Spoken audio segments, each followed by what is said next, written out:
Did you know that the average person buys 60% more clothing than they did 20 years ago, yet we wear it half as much?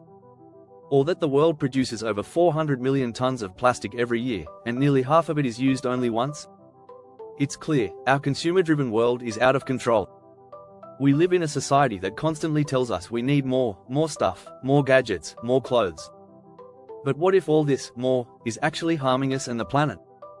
In this video, we'll dig into the truth behind our habits and show you simple, yet powerful strategies to live more sustainably. From upcycling old items to embracing a minimalist mindset, you'll discover how small changes can lead to a big impact. Stick around as we uncover the hidden costs of our consumer society and explore how you can start making a difference today. Ready to rethink your lifestyle? Let's dive in. Chapter 1: The Illusion of Excess. Why more isn't always better. We live in a world obsessed with growth. It's easy to think that accumulating more stuff will make us happier, but studies show the opposite is often true. In fact, research by the American Psychological Association has found that people who prioritize material possessions over experiences are less happy in the long run. Excess stuff can lead to clutter, which not only stresses us out but also harms the environment. According to a study by UK charity Waste and Resources Action Programme, WRAP, up to 20% of the clothes we buy are never worn. The first step in living sustainably is understanding the true cost of excess. When we buy more than we need, we contribute to waste. Take fast fashion, for example. The fashion industry is responsible for 10% of global carbon emissions, more than all international flights and maritime shipping combined. A shift towards buying fewer, higher quality items and focusing on durability can dramatically reduce our environmental impact. By opting for timeless clothing pieces instead of trendy fast fashion, we can slow down the wasteful cycle. Chapter 2: The Hidden Cost of Convenience. Rethinking the easy way. Convenience is everywhere. From fast food to single-use plastics, the easiest options are often the most harmful. But have you ever stopped to consider the true cost of convenience? Fast food might save time, but its environmental footprint is huge. The food industry generates 30% of global greenhouse gas emissions. Single-use plastics, which many products come wrapped in, make up about 80% of marine debris, according to the United Nations. These plastics don't just end up in landfills, they end up in our oceans, harming marine life. In our pursuit of convenience, we often overlook the long-term environmental damage.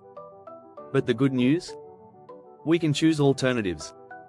One way is to switch to reusable containers and shopping bags, which are widely available and easy to use. The average American family uses 1,500 plastic bags per year. By switching to reusable ones, we could cut down on billions of bags annually. Even better, we can start cooking more at home, cutting out the waste and chemicals of packaged food. In fact, studies show that home-cooked meals have a 40% lower environmental impact than processed or takeout food. So next time you're about to grab that plastic-wrapped sandwich, consider making your own. Chapter 3: The Power of Slow. How shifting to a slower pace can save the planet. In a world where everything moves faster than ever, it's easy to get swept up in the rush. But what if slowing down could be a solution to our environmental crisis? The slow movement is gaining traction, especially in areas like food, fashion, and even travel. Slow food, for example, focuses on locally grown produce and traditional cooking methods. This doesn't just taste better, it's better for the environment too. Local food production creates fewer emissions than the global food supply chain. The slow food movement promotes sustainability by emphasizing quality over speed. It's not just about food. Slowing down our daily habits can lead to deeper connections with the world around us. Instead of rushing through life, we can appreciate what we have and be more mindful of our consumption. For instance, a study by the Slow Movement Foundation found that people who engage in slow travel, such as road trips or long hikes, leave a smaller carbon footprint compared to flying across the world for a quick vacation. Instead of hopping on a plane, consider exploring local destinations. It's not only better for the planet, but it also supports local economies and encourages more thoughtful exploration. As we slow down, we also allow ourselves to reconnect with the natural world. This can lead to more sustainable choices, such as supporting eco-friendly businesses or reducing unnecessary purchases. Slow living promotes living with intention, and with intention, we make smarter choices. It's about quality, not quantity. If you're finding these tips helpful, don't forget to hit that subscribe button. By subscribing, you'll get more sustainable living tips right in your feed. Let's make our planet a better place together. Chapter 4. Upcycling Overthrow. Giving old stuff a new life. Upcycling is a powerful yet often overlooked strategy for achieving sustainability. Instead of throwing away old items, we can transform them into something new and useful. Did you know that Americans throw away about 81 pounds of textile waste per person each year? That's an enormous amount of potential that could be repurposed, reused, or upcycled. Upcycling not only helps reduce waste but also gives old items a second life. Take furniture, for example. Instead of discarding a worn-out table, you could refurbish it into something unique and beautiful. A simple coat of paint or new fabric can turn an old chair into a stunning centerpiece. Many DIY projects, like turning mason jars into storage or old clothes into quilts, are not only eco-friendly but also fun to do. These upcycled items often have more character and charm than new products, giving your home a personalized touch. Upcycling goes beyond just the creative DIY projects. Many companies are jumping on the upcycling bandwagon too. Patagonia, a company known for its outdoor gear, uses discarded plastic bottles to make clothing and gear, which is a great example of upcycling on a large scale. The Global Recycling Foundation estimates that by recycling and upcycling more, we could reduce carbon emissions by roughly 1.5 billion tons each year. So, before you toss something out, ask yourself, could this item be transformed into something else? Instead of buying new, think about how you can creatively reuse what you already have. Upcycling helps reduce the demand for raw materials, cuts down on waste, and brings a fresh perspective to what we own. Chapter 5. The Sharing Economy. When borrowing beats buying, the idea of owning everything you need is slowly becoming outdated. Today, people are shifting towards the sharing economy, where borrowing and renting are just as valuable as owning. This trend not only saves money but also reduces the need for more stuff.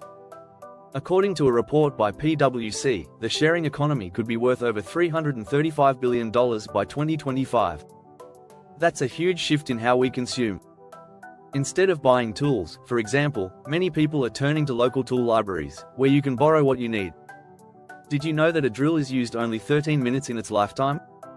If we all owned fewer things and shared more, we'd dramatically reduce production waste. Sharing doesn't just apply to tools, it can extend to clothes, cars, even spaces. Car sharing platforms like Zipcar and bike sharing programs reduce the number of cars on the road, cutting down on emissions. The benefits of sharing go beyond just environmental impact. It also fosters a sense of community. Sharing allows us to rely on each other and build stronger, more resilient neighborhoods. Neighbor Goods, a platform that allows people to share household items with neighbors, has seen massive growth in recent years. Not only are people saving money, but they're also strengthening local ties. So, the next time you're about to buy something, think, do I really need to own this, or can I share it? Whether it's borrowing a dress for a special event or renting a power washer for the weekend, the sharing economy can help us reduce our carbon footprint and make better use of the things around us. Chapter 6. The Minimalist Mindset. Living more with less. Minimalism isn't just about owning fewer things, it's about changing how we view our possessions. It's a mindset that encourages quality over quantity and experiences over material goods. Minimalism doesn't mean living with nothing, but rather living with just what truly adds value to your life. Joshua Fields Millburn, one of the leaders of the minimalist movement, said, "Love people, use things. The opposite never works. By focusing on what we truly need and value, we can stop accumulating things out of habit." The average American home has 300,000 items in it, yet most of us only use about 20% of what we own regularly. Think about that, we're surrounded by so much stuff that it often goes unused. Minimizing what we own can lead to more space, more freedom, and more satisfaction. The environmental benefits of minimalism are clear.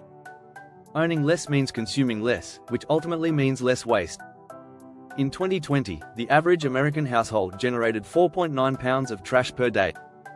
Much of this waste could be avoided if we were more intentional with our purchases.